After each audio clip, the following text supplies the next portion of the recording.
So ngayon, check naman natin yung mga NMAX nila rito kasi may display din sila rito ng NMAX. Ito matte black oh. Tapos yung gulong niya, yung mags niya, bronze yung kulay.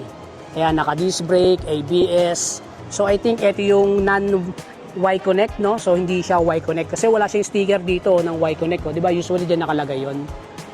So yun, sa side naman ganito yung itsura niya.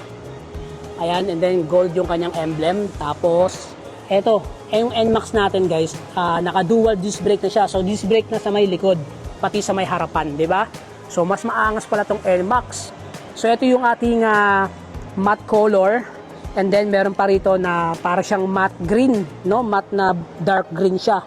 So same lang din yung kanilang mugs. Ayan, gold, bronze, and then sa may side ganito. Ayan to, glossy, and then matte. Tapos yung upuan niya, ayan, plain lang siya na may korte. So ito yung panel nyo. Sa left side ganito, and then sa right side ganito, and then yung panel. Tapos ito yung kanyang ignition. So may pocket tayo dito, meron dito, and then yung gas tank. Okay, sa may bandang likuran, ito yung kanyang taillight oh.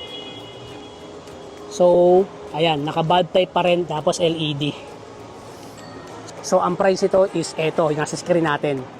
Ayan, check nyo lang dyan guys ha, sa mga naghahanap ng NMAX. At syempre kung medyo naghahanap pa kayo ng mas premium ng konti, eto na. Eto guys, yung katulad ng motorsiklo natin. Ayan, no, glossy na blue, di ba? Ganda. So malayo pa lang talagang kumikinang na para siyang kotse. Sa may harapan, eto, naka disc brake, ABS. Ayan yung kanyang caliper. And then yung gulong, yung mags, black lang. Etong part na to matte, tapos sa may gilid niya, sa may tambucho, ayan ang itsura niya. Yun. And then yung kanyang emblem, ayan, no, para siyang silver, tapos sticker ng 155. Ganda, 'di ba? And then sa may kanyang side dito naman sa may bandang CVT, ayan oh. Kita natin diyan, and then yung gulong. And then yung taillight natin. Yan. So ganoon pa rin, bulb type, tapos ito pala yung kanyang shock. So check natin yung kanyang panel, ito. Yan. Sa left side ganito ang itsura, and then sa right side ganito. Meron pocket dito, may pocket dito, and then yung ignition. So gas tank natin. So ito nga ay Y-Connect.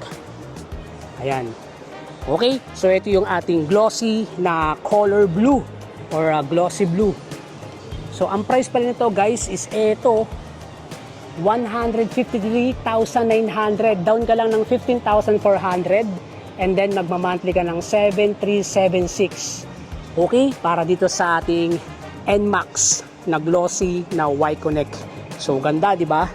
So ayan yung line-up ng ating NMAX dito.